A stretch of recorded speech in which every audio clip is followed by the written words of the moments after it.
আসসালামু আলাইকুম, Monira blog kitchen থেকে আমি মনিরা বলছি। করলার দুইটি রেসিপি আপনাদের সঙ্গে শেয়ার করব। তা প্রথমটা তৈরি করছি আমি একটা করলার দারুণ রেসিপি। তার জন্য লাগছে আমার দুইটা করলা নিয়েছি। এই দুইটা দিয়ে আর আলু দিয়ে রেসিপিটি তৈরি করব। তো প্রথমে আমি করলাগুলো কেটে নিব। এভাবে পাতলা পাতলা করে গোল করে কেটে নিব। তো দেখতেই পাচ্ছেন আমি কিভাবে কেটে নিচ্ছি। আপনারা চাইলে বটি দিয়েও এই কাজটা করতে পারেন বা ছুরি দিয়েও করতে পারেন, কোনো সমস্যা নেই, একটা দিয়ে করলেই হয়ে যাবে। তো এরকম পাতলা পাতলা করে আমি প্রথমে করলাগুলো কেটে নিব, এরপরে আলু কেটে নিব পাতলা করে। এরকম গোল করে পাতলা করে আলুগুলোকেও কেটে নিচ্ছি। তো এখানে আলুর পরিমাণটা যে যেমন খেতে চান দিতে পারেন, কম দিলেও দিতে পারেন, বেশি দিলেও দিতে পারেন, সমস্যা নেই। তবে করলাটা শুধু করলাও রান্না করা যাবে আলু ছাড়াও। তো আলুটা দিলে একটু তিতাটা কম লাগে আর কি। এই যে এভাবে কেটে নিয়েছি। এখন অফ ক্যামেরাতে এগুলোকে ধুয়ে নিব আর এখন রান্না করতে চলে যাব। কড়াইয়ের মধ্যে আমি তেল দিয়ে দিব। এখানে অল্প পরিমাণ তেল আর একদম কম উপকরণে এই রেসিপিটা তৈরি করব। প্রথমে একটু আমি এখানে জিরা দিয়ে দিলাম, আপনারা চাইলে এখানে তিলও দিতে পারেন। তো এখন দেওয়ার পরে দেখুন আমি আলু আর করলাগুলো দিয়ে দিলাম। দেওয়ার পরে এগুলোকে নেড়ে চেড়ে এখন ফ্রাই করে নেব কিছু সময়। তো এখন ঢাকনা দিয়ে ঢেকে রেখে দিব।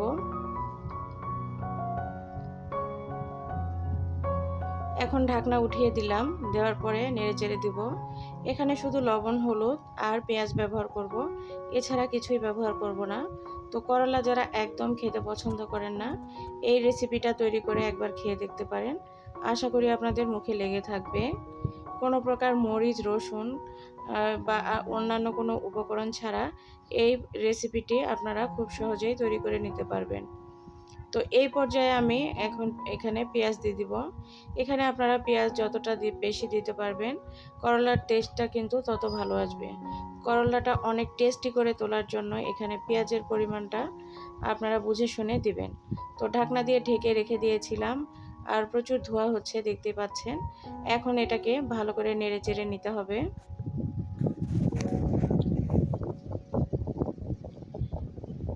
তো এভাবে ধীরে ধীরে নাড়তে নাড়তে দেখবেন একদম সুন্দর ফ্রাই হয়ে যাবে। আর এটা খেতে গরম ভাতের সঙ্গে অনেক টেস্টি একটা রেসিপি। তো আবারও ঢাকনা দিয়ে ঢেকে জাল করে নিব কিছু সময়। তো একটা সুন্দর মুচমুচে ভাব চলে আসবে। এভাবে নেড়েচেড়ে আবারও ঢাকনা দিয়ে ঢেকে আরো কিছু সময় জাল করে নিব। এখন এটাকে আমি উঠিয়ে নিলাম। এই যে দেখতে পাচ্ছেন কত লোভনীয় একটা মজাদার করলার রেসিপি। গরম ভাতের সঙ্গে অনেক ভালো লাগে খেতে। তো আপনারা আশা করি ট্রাই করবেন। আরেকটা রেসিপি আপনাদের সঙ্গে শেয়ার করব। তার জন্য লাগবে আমার করলা আর লাগবে টমেটো। তো টমেটো, রসুন আর হচ্ছে শুকনা মরিচ আমি অফ ক্যামেরাতে বেটে নিব। তো তার আগে করলাগুলো কেটে নিচ্ছি, দেখতেই পাচ্ছেন স্ক্রিনে কিভাবে কেটে নিচ্ছি। তো এভাবে একে একে সমস্ত করলাগুলো কেটে নিব। এই করলাটা একটু পেকে গিয়েছে, তবে এই করলাটা আমি এখন এটাকে কেটে ধোয়ার সময় বীজগুলো বের করে নিব।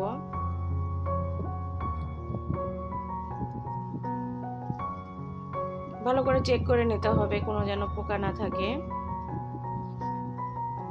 তো 3টা করলাই আমি এভাবে কেটে নিব। আর টমেটোটাকে 4 ফালি করে এটার সঙ্গে এখন রসুন আর কিছু বাদাম দিয়ে এটাকে ব্লেন্ড করে নিব বা বেটে নিব। তো এখন এই যে এগুলো আমি অফ ক্যামেরাতে ধুয়ে নিব। নিয়ে এখন লবণ, হলুদ দিয়ে করলাগুলোকে খুব সুন্দর করে 1 মিনিটের সময় নিয়ে আমি এগুলোকে মেখে নেব। এটা রেস্টে রাখার কোনো দরকার নেই, চাইলে রাখতে পারেন। তবে সেই ক্ষেত্রে এই করলা থেকে যে পানিটা বের হবে, পানিটা কিন্তু অবশ্যই ফেলে নিতে হবে। তো মাখতে মাখতে দেখুন অনেকটা পানি ছেড়ে দিয়েছে। এখন কড়াইয়ের মধ্যে তেল দিয়েছি, দেওয়ার পরে করলাগুলো দিয়ে দিব।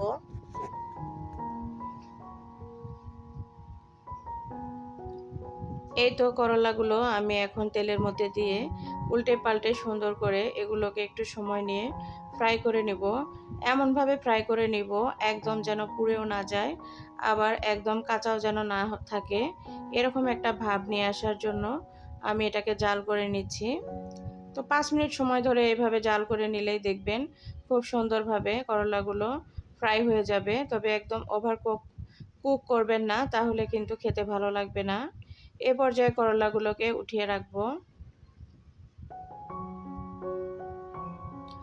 এখন আমি কড়াইয়ের মধ্যে তেল দিয়ে এখানে পেঁয়াজ দিয়েছি, দেওয়ার পরে একটু সামান্য লবণ দিয়েছিলাম, দিয়ে ওই যে আমি বাদাম, টমেটো আর রসুন একটু বেটে নিয়েছি, চাইলে এখানে আদাও ব্যবহার করতে পারেন, তবে আমি কোনো প্রকার আদা ব্যবহার করিনি। এখানে ধনিয়া, জিরা, মরিচের গুঁড়া, হলুদ সমস্ত কিছু দিতে হবে। আমি যে সময়ে টমেটোর পেস্টটা করেছিলাম, টমেটো, বাদাম আর রসুন, তখন আমি এখানে কিছু শুকনা মরিচ বেটে নিয়েছি, যার জন্য আর গুঁড়া মরিচটা ব্যবহার করলাম না। তো এখন একটু হাফ কাপের মতো পানি দিয়ে দিলাম মশলাটাকে সুন্দর করে কষিয়ে নেওয়ার জন্য। চুলার আঁচটাকে মিডিয়াম হিটে রাখবো। তো এখন এই যে দেখুন মশলাটা কিন্তু সুন্দর মতো কষানো হয়ে গিয়েছে। এ পর্যায়ে ভেজে রাখা করলাগুলো দিয়ে দিলাম। এখন করলাগুলো দেওয়ার পরে এটাকে ভালোভাবে নেড়েচেড়ে নিতে হবে। তো আমি এখানে কোনো প্রকার পানি দিয়ে কষানো ছাড়াই এভাবে মশলার মধ্যে করলাগুলোকে সুন্দর করে কষিয়ে নিচ্ছি। 2-3 মিনিট সময় ধরে কষিয়ে নেওয়ার পরে এখানে গরম পানি দিয়ে ঝোল দিব। এখানে কিন্তু ঠান্ডা পানি ব্যবহার করবেন না, ঠান্ডা পানি ব্যবহার করলে তরকারির টেস্টটা নষ্ট হয়ে যাবে। তো এই যে আমি এখানে গরম পানি ব্যবহার করছি, গরম পানি দিয়ে দিলাম। আমি এখানে 1.5 কাপের মতো গরম পানি দিয়ে দিব। এখন ঢাকনা দিয়ে ঢেকে এটাকে জাল করে নিয়েছিলাম 5 মিনিট। 5 মিনিট পরে ফিরে এসেছি। এ পর্যায়ে আমি এটাকে ভালো করে নেড়ে দিয়ে কিছুটা কাঁচামরিচ দিয়ে দিব, আর সঙ্গে দেব কিছু ধনিয়া পাতা। চাইলে আপনারা এখানে ঘি ব্যবহার করতে পারেন। রান্না শেষে একটি বিশেষ উপকরণ দিব, যেটার কারণে করলাটা একদম মনেই হবে না যে এটা করলা, কোনো প্রকার তিতা ভাব থাকবে না। আর এই প্রসেসে রান্না করলে করলা কিন্তু একটু তিতা লাগে না। ছোট থেকে বড় সবাই কিন্তু খেতে পারবেন। ভাত, রুটি, পরোটার সঙ্গে এটা কিন্তু খাওয়া যায়। তো এই যে দেখুন আমার ঝোলটা কিন্তু একদম মাখো মাখো একটা ভাব চলে এসেছে। এখন ঢাকনা দিয়ে ঢেকে এটাকে আমি চুলাটাকে বন্ধ করে দিব। তো এখন এইভাবে আরেকটু ঝোলটা শুকিয়ে চুলাটাকে বন্ধ করার পর চুলাতে রেখে দিলে চুলার যে হিটটা আছে এটাতে সুন্দর মতো রান্নাটা কমপ্লিট হয়ে যাবে। তো এখন আপনাদের পরিবেশন করে দেখাচ্ছি, দেখুন এই যে মাশাআল্লাহ ফাইনাল লুক করলাটার। করলার এই রেসিপিটা ছোট থেকে বড় সবাই কিন্তু অনেক পছন্দ করে। আপনারা যদি ট্রাই না করে থাকেন আজই ট্রাই করুন। এতক্ষণ সময় নিয়ে যারা আমার ভিডিওটির সঙ্গে ছিলেন সবাইকে অসংখ্য অসংখ্য ধন্যবাদ। ভালো থাকবেন। আল্লাহ হাফেজ।